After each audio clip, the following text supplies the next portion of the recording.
Good evening. This is Tuesday, April 15th, 203 days until the 2008 presidential election. If this is the price Senator Barack Obama has to pay for his remarks about guns and religion and bitterness, he may want to go on a guns and religion and bitterness tour. Our fifth story on the countdown, the latest measures of the aftermath, if not necessarily the straight line results from those remarks. No change in the polls in Pennsylvania. He's suddenly ahead in the polls in Indiana. And two prominent Clinton supporters have held out apparent olive branches. Day 5 of Bittergate, the controversy that isn't, at least not yet, a whole slew of surveys seemingly unchanged by Senator Obama's remark.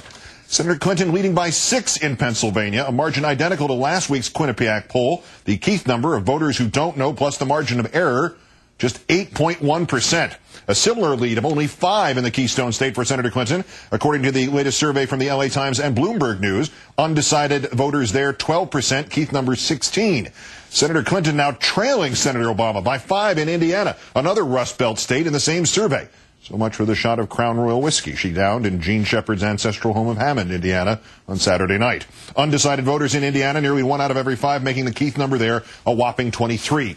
Nationally, Senator Obama maintaining his lead in the Gallup poll, now up to 11 percentage points, his largest margin over Senator Clinton all year. The current daily tracking average, based on interviews done Saturday, Sunday, and Monday, all after the initial reports of Obama's remarks had begun to be reported and had in fact reached saturation levels in the national media. The Keith number in this one equal to the lead, 11 points. As for why there does not appear to be any there, in an interview with the editorial board of the Philadelphia Inquirer, Senator Obama explaining that what he said about the economic frustrations of small-town American voters is nothing he has not said many times before. The problem actually with this most recent episode is not that I was saying that I was saying one thing behind closed doors and saying something else in public. The truth is, actually, I've made these same comments in a similar way on the Charlie Rose show back in 2004 or 2005. I have said it in town hall meetings in small towns.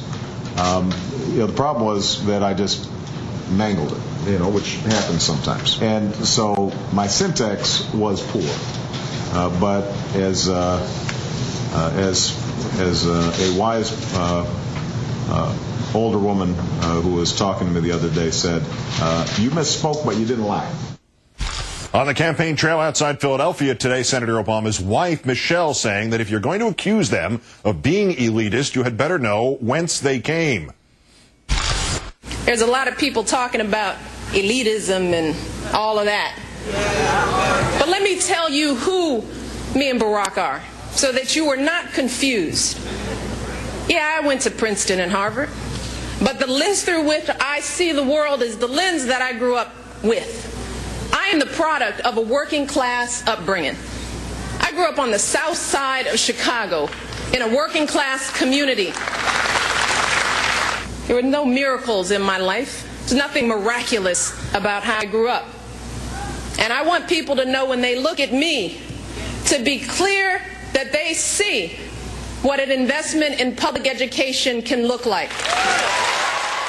Senator Clinton, meantime, sticking with an old attack against her rival today, a variation on her claim that Senator Obama has not passed the commander-in-chief test. 2 surrogates for her campaign, meanwhile, not passing the campaign talking points test. Yesterday, Pennsylvania Governor Ed Rendell on this network and at the Jefferson-Jackson dinner in Philly said that the bitter comments might cost Senator Obama only a few points in next week's primary and would not leave him unelectable in November. And Rendell's people, were ready to work for him if he's the nominee. Today it was Congressman Barney Frank's turn to stray from the reservation. The Massachusetts representative telling the Associated Press that the trailing Democrat should drop out of the race no later than June 3rd, the date of the last primary, even if it is Senator Clinton, the candidate he supports. And the final word on this issue? Senate Majority Leader Harry Reid asked today about whether the ongoing fight for the Democratic presidential nomination is hurting the party.